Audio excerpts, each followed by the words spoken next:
पहले हमें अनीता जी का और जो साथी आए हैं सटौरा से और यहाँ से अपना रादौर से, इन सबका स्वागत करता हूँ। ये सीख समय फैसला लिया और इस प्रकार से हर जगह से पार्टी में बढ़ रहे हैं। कांग्रेस का कुनबा बहुत तेजी से बढ़ रहा है और ये दर्शाता है कि लोगों का रुख अब कांग्रेस की ओर है। कांग्रेस की सरकार आने वाली है और ये मौजूदा सरकार जाने वाली है, ये इंडिकेशन है। मेरा राजनीतिक तजुर्बा ये है, ऐसा ही होता है चुनाव से साल 2 साल पहले इसका। और सभी का स्वागत है। जो आज की विधि की चर्चा की आपने, वो बहुत ही लोगों में जो हमारे साथी हैं, जो मुख्य साथी कांग्रेस पार्टी के थे, उनमें बड़ा भारी जोश है और बिल्कुल ऐसा लगता है कि कांग्रेस मजबूती से आजमपुर का चुनाव लड़कर जीतेगी और सारे साथी उसमें तन मन धन से वहां पूरा प्रयास करेंगे। सबने अपने ड्यूटियां संभाल दी गई हैं उनको और वो अपना करेंगे। जहां तक उम्मीदवार का सवाल है, अभी हमने सर्वे किया हुआ है और कर रहे हैं। फाइनल रिपोर्ट आएगी जब उम्मीदवार का भी चयन कर देंगे। लेकिन जो आज परिस्थिति बनी हुई है,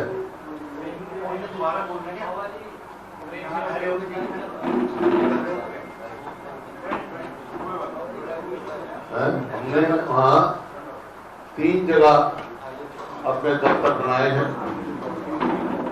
एक आजमपुर मंडी में, एक जो हमारा दफ्तर रहेगा वो कोऑर्डिनेट करने के लिए हिसार जिला कांग्रेस कमेटी के दफ्तर है, एक बाल संबंध है। 3 जगह से हमारा वहाँ कार्यालय चलेगा और इसी प्रकार से अलग अलग बाल समन मंडी, आजमपुर, हिसार और बाल समन, 3 जगह हमारे ऑफिस रहेंगे जहाँ से सब ये कोऑर्डिनेशन करेंगे। और वहां से और साथियों का, वरिष्ठ साथियों को भी जोन बांटे हमने, ताकि इस जोन के रहें और जिन साथियों की ड्यूटी गांव में लगाई है वो वहीं रहेंगे और मजबूती से चुनाव लड़ेंगे।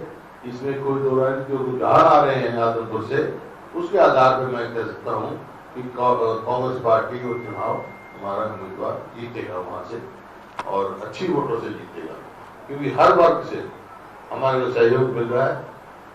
आवाज आ रही है किसान से भी, मजदूर से भी, व्यापारी से भी, कर्मचारी से भी, हर वर्ग से, बैकवर्ड क्लासेस से भी बहुत सारे साथी मिले हमारे। जो बैकवर्ड क्लास के प्रमुख नेता है वहाँ के, वो मिले हमारे को और वो ये कह रहे हैं आपके कि हमारा रुझान कांग्रेस की ओर है और हम कांग्रेस को ही कामयाब करें, क्योंकि हर वर्ग परेशान है। अभी देखना आप, सारी मंडियां अनाज से भरी हैं, ना लिफ्टिंग हो रही, ना किसान को पेमेंट हो रही। और मैंने पहले जैसे बताया 5 लाख के करीब पेंशन काट चुके हैं ये, जो 1/4/2021 को जो 33,67,571 लोगों को पेंशन थी, 1/4/2021 को, और वो 31/3/2022 को 31/3/2022 को 28,15,561।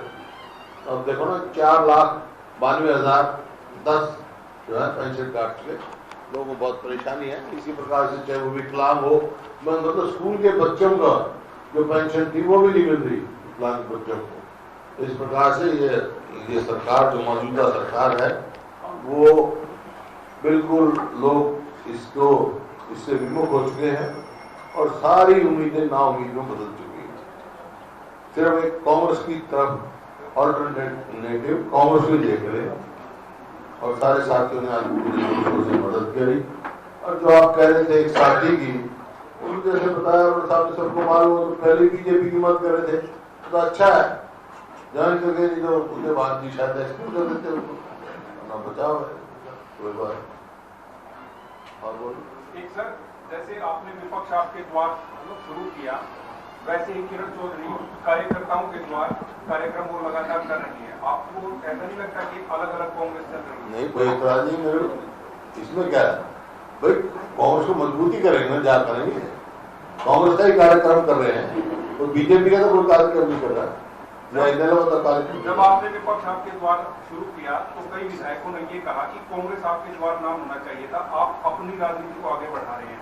ऐसे अब किरण नहीं, किसी विधायक ने नहीं कहा, या आप अपनी कहानी मेरे को दिखाओ, और रिकॉर्ड दिखाओ तो किसने कहा। शमशेर सिंह गोगी का है, शमशेर सिंह गोगी लगातार उन्होंने कई बार अलग अलग उनका आपका विचार होगा, लेकिन ये जो नाम था, जो कार्यक्रम था, विधायक दल की मीटिंग में फैसला हुआ था। विपक्ष आपके समक्ष, हम विपक्ष में हैं, कांग्रेस पार्टी मुख्य विपक्ष है। तो आप ये सही मानते हैं? हाँ बिल्कुल। सर, संपत सिंह जी का एक बयान सामने आया, उन्होंने चुनाव लड़ने की बात किया, उन्होंने बताया कि ना मैं ना मेरा बेटा चुनाव लड़ रहा है, तो क्या वो लिस्ट में है नहीं है?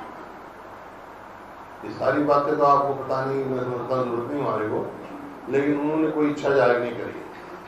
पंचायत चुनाव का भी कुछ किया है, 10 जिलों में किया उन्होंने पंचायत चुनाव, और वो जो है बाकी 10 में करेंगे। अभी मैंने पहले कहा था कि जिला परिषद के अगर डायरेक्ट चुनाव करते हैं तो पार्टी सिंबल पे लड़ेगी, मानी तो पंचायत के चुनाव नहीं लड़ेगी। जिला परिषद के बारे में पार्टी विचार करेगी।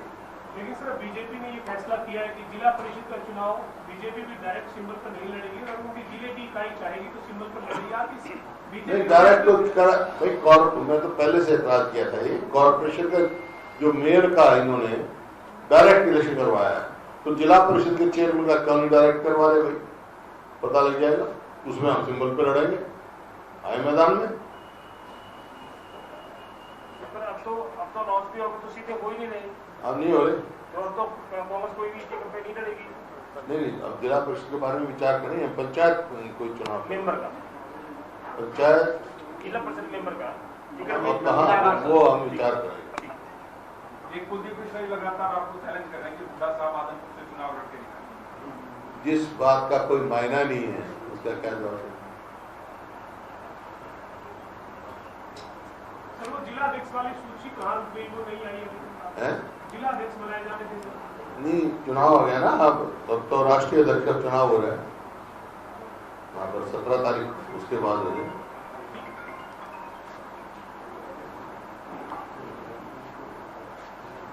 अब तो पूरा फोकस आदमपुर उपचुनाव ही है, बाकी जो जिला परिषद 3 नवंबर तक आदमपुर जिला परिषद के तो चुनाव ही मेंबर के अगर टिकट पे लड़े तो शायद वहां भी जाएंगे प्रचार करने।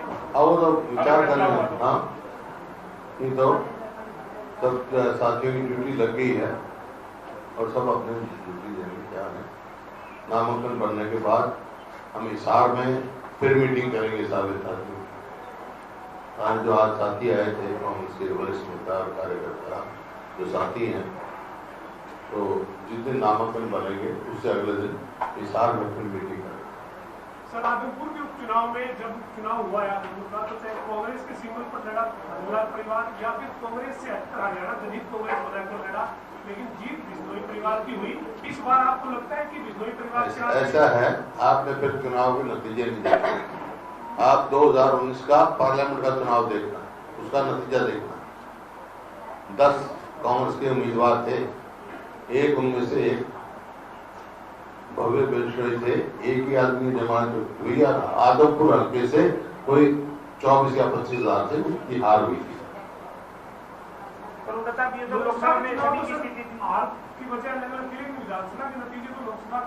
मैं तो उस विधानसभा की बात कर, आपने कहा ना उस उनके क्षेत्र में की बात कर रहा, आदमपुर विधानसभा की बात कर रहा, लोकसभा की बात। सर, अब जिस तरीके से कुलदीप बिश्नोई या फिर भव्य बिश्नोई मैदान में आते हैं, गठबंधन सरकार का उनके साथ जो है साथ रहेगा, भाजपा में वो है। आपके पास क्या मुद्दा रहेगा सर, जो है चुनौती के तौर पर? मुद्दे हैं क्या, 8 साल की क्या अचीवमेंट है, गठबंधन की क्या अचीवमेंट है, और इनका क्या रवैया रहा है। मतलब कभी इधर, कभी उधर, कभी इधर, जब आदमी सोचता है ना किधर जाऊं तो फिर किधर ही रह जाता है। कुलदीप बिश्नोई का ये कहना है कि वहाँ के लोग चौधरी भजनलाल को ध्यान में रखकर के वोट करेंगे, स्वाभिमानी लोग हैं और उसी हिसाब से फैसला करेंगे। तो चौधरी भजनलाल तो नहीं है ना, चौधरी भजनलाल होते तो बात दूसरी होती, उनको उनके साथ बात थी। बड़ी चुनौती कुलदीप खुद आए या फिर उनका बेटा आएगा, वो किसको मानेंगे? वो तो उनकी मर्जी है, पार्टी की मर्जी है, बीजेपी की पार्टी कोई भी हो। नहीं, आप किसको बड़ी चुनौती? कोई चुनौती नहीं, कांग्रेस जीतेगी। कांग्रेस का कैंडिडेट नामांकन के आखिरी डेट से 2 दिन पहले सामान्य तौर पर कांग्रेस का करती है, तो ये जब तक संभावित है। जब आपको पता ही है सामान्य तौर पर जो जब आपको पूछने की क्या जरूरत है? इसलिए पूछने की जरूरत है, कांग्रेस उस परंपरा का तोड़ तो नहीं रही ना, उस परंपरा को निभा आपको एक बात आपने कह दिया सामान्य तौर पर करते हैं तो फिर पूछने की जरूरत नहीं ना आपको। वो क्या कहीं कंटिन्यू कर रही है, इसलिए पूछता। गठबंधन सरकार को 20 दिन रह गए, 3 साल पूरे हो जाएंगे और 8 साल बीजेपी सरकार को। हाँ जी, 20 दिन रह गए, 3 साल पूरे हो जाएंगे गठबंधन सरकार को। हाँ, कैसे देखते हैं? विफल सरकार है, इवेंट मैनेजमेंट। अब वो कह रहे हैं हम बुलाएंगे सफारी, जंगल सफारी। अरे 8 साल के बाद सपना दिखाया जंगल सफारी का है। अब कहेंगे पहले बंदे का हर जिले में मेडिकल कॉलेज होगा, इतनी पेंशन होगी। कोई भी एक जगह भी ये नहीं कह सकते कि सर इन्होंने कुछ ऐसा काम किया हो जो जनहित का हो, कोई बड़ी संस्था लेके आए हो, कोई बड़ा काम किया हो। बल्कि लोगों को जो मध्यवर्गीय लोग हैं उनके लिए तो जीना दुर्लभ कर दिया। गरीब आदमी उसके लिए उठा के प्लॉट लॉटरी से निकलते थे, ठीक दाम पे मिल जाते थे। आदमी लॉटरी भर देता था, जो मध्यवर्गीय लोग हैं उनका भी ऑप्शन कर दिया। बड़े बड़े प्रॉपर्टी डीलर रहते हैं, तो अब तो यही होगा वहाँ। तो सरकार तो कहीं सर हमने रोजगार भी दिया है, ग्लोबल सिटी ला रहे हैं, हर पौधा में मारुति लेकर के आ रहे हैं। पहले तो चाइना का भी आ रहा था, क्या नाम था उसका, बहुत बड़ा कौन सा था वो, चाइना अलीबाबा कहाँ गया? और जो खरगोदा में आया है किसने बनाया है, कब बनाया? और 8 साल पहले, 8.5 साल पहले, ये पहले जो उनके मारुति के चेयरमैन है जापान में मैं जब गया, उनने पहले ये बता दिया था कि भाई मानेसर में भी हम इन्वेस्ट करेंगे, रोहतक में IIT लगा उसमें भी करेंगे, खरगोदा में भी करेंगे। 8 साल तक उनको लटकाए रखा। 8 साल पहले आ जाना चाहिए था, जैसे जब ये रोहतक में आ गई इन्वेस्टमेंट और खरगोदा में आने थी उनकी, 8 साल लटकाए रखा। और ग्लोबल सिटी जो ला रहे हैं, कौन सी ग्लोबल सिटी बना रहे हैं? ग्लोबल सिटी मैंने कह रहा इवेंट मैनेजमेंट की है भाई। ग्लोबल सिटी में ही वो किया था हैपनिंग इन हरियाणा, 5 लाख करोड़, ये कहता 5 या 6 लाख करोड़ की इन्वेस्टमेंट, 6000 करोड़ की भी है। मोदी जी बड़ा साहब चीते लेके आए, जंगल सफारी का आइडिया है जी। मोदी जी चीते लेके आए, उससे जंगल सफारी का आइडिया है। हाँ, तो जब यहाँ से हमारी जो चीतल जो है, चीतल के लिए वहाँ भेजी जा रही है, तो यहाँ तो सारी चीतल गायब हो जाएंगी। हरियाणा की तो वही भेजेंगे जंगल सफारी में चीतल खाने के लिए। तो 8 साल में सर आपको कोई काम अच्छा लगा सरकार का? 8 साल में कोई नहीं, काम कोई काम अच्छा किया हो तो मेरे को अच्छा लगता है, लेकिन आप बता दो क्या अच्छा किया है। कुछ काम किया हो तो ऐसा है, सरकार की एक बेसिक पॉलिसी है, उसको फॉलो कर रही है। 2 काम, look busy do nothing, number 1। Number 2, 4 वाक की पॉलिसी अपना ली, कर्जा लो, घी पियो, मर जाने के बाद कोई नहीं पूछे। That's all. कहा 60-70 हजार करोड़ कर्जा, आज 3.5 लाख पहुंच गया। क्या किया भाई? कौन 1 इंच इन्होंने कहीं मेट्रो बढ़ाई हो, 1 इंच कहीं रेलवे लाइन लगाई हो, कोई बड़ी यूनिवर्सिटी लेके आए हो, कोई जमीन एक्वायर करी हो। ये जो रोड नेशनल हाईवे बन रहे हैं, ये सब हमारे शासन में गया एक्वायर है।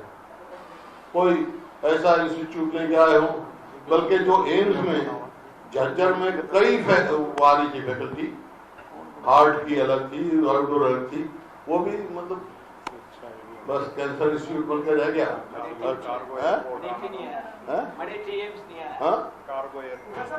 कार्गो एयरपोर्ट हिसार के पास, मतलब एयरपोर्ट से भी क्लियरेंस लेनी थी एयरपोर्ट की, वो गया। सोनीपत में रेलवे कोच फैक्ट्री थी, वो हो गई, बोला मुझे बोले अरे कहा तो मारुति की फैक्ट्री, कहा मारुति की एजेंसी का एक शोरूम, ऐसा काम कर रहे हैं। एक भी चीज मेरा है सरकार कहती है नीति सुधार का काम कर रहे हैं। हाँ कर रहे हैं ना, इतनी भारी करप्शन, नीति सुधार ही हो रही है।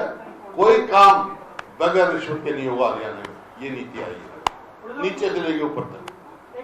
और ये सब आप इस बात से सब वाकिफ हैं, लेकिन आप बोलोगे नहीं। हरियाणा के युवाओं को ट्रेनिंग दी जाएगी और दूसरे देशों में रोजगार के लिए भेजा जाएगा। ट्रेनिंग देने के बाद 1 लाख युवाओं को रोजगार देने का लक्ष्य रखा है सरकार। भेज दिया क्या? ये तो सरकार बनते किया था, उसी टाइम का किया था। ये जो ग्लोबल सिटी की बात कर रहे हैं, वो जमीन तो 2014 में हमने रिलायंस से खरीद ली थी, रिलायंस को दे बेरोजगारी सबसे ज्यादा बेरोजगारी हरियाणा। अगर ऐसी बात होती तो आज पूरे देश में सबसे ज्यादा बेरोजगारी हरियाणा में क्यों है? यादवपुर का जो चुनाव है, ये आप ये मानते हैं कि हरियाणा के लिए 2024 के चुनाव से पहले का कोई इस पर असर पड़ेगा? सेमीफाइनल देखो, हर चुनाव का अपना अपना इम्पोर्टेंस होती है। पहले बाई इलेक्शन हुआ, बड़ौदा का भी हुआ, इलाहाबाद का भी हुआ। ये सरकार, मौजूदा सरकार तो कोई जीती नहीं, तो अब कैसे जीत जाएगी? लेकिन सरकार के 3 साल हो रहे, एक चुनाव भी आ गया, तो एक तरह से सरकार का टेस्ट मानते हैं आप इसको? देखिए, हर बाई इलेक्शन में होता, मैंने कहा टेस्ट तो फेल पहले हो गई 2 बार, ये 2 बार पहले फेल नहीं हो क्या? बड़ौदा में फेल हुए, इलाहाबाद में हुई, ये सरकार तो हारी, कोई जीता हो। जो आप कह रहे हो कि सरकार ने जमीन अधिग्रहण नहीं की, चीफ मिनिस्टर की प्रेस कॉन्फ्रेंस थी, उन्होंने जो अधिकारी उनसे कहा कि हमारी इस सरकार ने अधिग्रहण नहीं किया जमीन का, आपने भी कहा, और चीफ मिनिस्टर ने इसको ऑन रिकॉर्ड करके हमारी सरकार की नीति, हम जमीन का अधिग्रहण नहीं करेंगे, कांग्रेस सरकार ही करती थी। फिर कहाँ से आसमान में लगाएंगे क्या? हम तो लोगों से ऑर्डर पे मांगते हैं कि ये प्रोजेक्ट की जमीन, ये लोग जमीन ऑफर करते हैं, जो हम अधिग्रहण नहीं करते। ऐसा है, जो नेशनल हाईवे की रोड्स हैं, उनकी बात मैं कह रहा हूँ, उनकी तो ट्री कटिंग हमारे समय में हो गई थी। और जो ये कह रहे हैं इसकी ग्लोबल सिटी की, वो तो हमारे समय की है। उसमें उन्होंने खुद कहा कि ये कांग्रेस की सरकार में जमीन एक्वायर हुई थी, 1080 एकड़ है, इसको हम नीलाम करेंगे और इसके दूसरे देशों के बड़े बड़े लोग उसको प्लॉट लेके 100 एकड़ तक। अरे हर चीज नीलामी में लगा रखी इन्होंने, क्या करेंगे? सर कि जो नगर पालिका कोई बात हो जाए, ये इवेंट मैनेजमेंट है, कोई आएगी, इन्वेस्टमेंट आएगी तो मैं स्वागत करूंगा। लेकिन आज जो 2014 में ये प्रदेश per capita investment, per capita income में नंबर 1 था, आज नहीं है, आज पिछड़ गया। आज कितनी तो जगह खाली है, 1,82,000 तो गवर्नमेंट उनकी खाली है, सर्वेंट की जगह खाली, वो तो बढ़ते नहीं। स्कूलों को मर्ज के बहाने पे वैकेंसी जो है वो खत्म कर रहे हैं। जो कौशल रोजगार से अब वहाँ इलेक्शन आ गया, आदमपुर में 2 स्कूलों का तो कर दिया, ये सारे हरियाणा में और लोगों ने क्या किया? तो जब इसका मतलब ये है, इलेक्शन आएंगे 1 साल के बाद तो पूरे हरियाणा कर देंगे। फिर क्यों सिर्फ जो है रोजगार खत्म करने की पॉलिसी है? जिस तरह पहचान पत्र है, सिर्फ पेंशन काटने की पॉलिसी है। हमने कह जाते हैं खत्म करेंगे इसको। ई नेम जो आरटीओ में चला था वो खत्म करेंगे, तो खैर विड्रॉ कर लिया। यू टर्न सरकार पावर वापस ले ली सर, नगर परिषद के चेयरमैन ने पावर वापस ले ली है। हाँ, वो विरोध भी कर रहे थे और इस्तीफा देने की बात कह रहे थे कि इससे तो अधिकारियों की पावर बढ़ेगी। आप इस फैसले कैसे देखते? गलत है। जो चुने हुए नुमाइंदे हैं उनके लिए चाहिए। इसका मतलब तो हम चुने हुए हैं, ये सरकार की चुने हुए नुमाइंदों की हैं, ये सब पावर ले लेनी चाहिए। तो डॉक्टर साहब, कांग्रेस अगर सिंबल पर चुनाव नहीं लड़ती पंचायत चुनाव के, तो कैंडिडेट तो पार्टी स्तर पर तय किए जाएंगे। सिंबल पर अगर चुनाव नहीं लड़ती है कांग्रेस, तो कैंडिडेट तो पार्टी स्तर पर ही तय किए जाएंगे। कैसे देगी पार्टी? पार्टी फ्री हो तू हाल हो गई है, कोई भी चुनाव लड़ सकता है। कोई भी लड़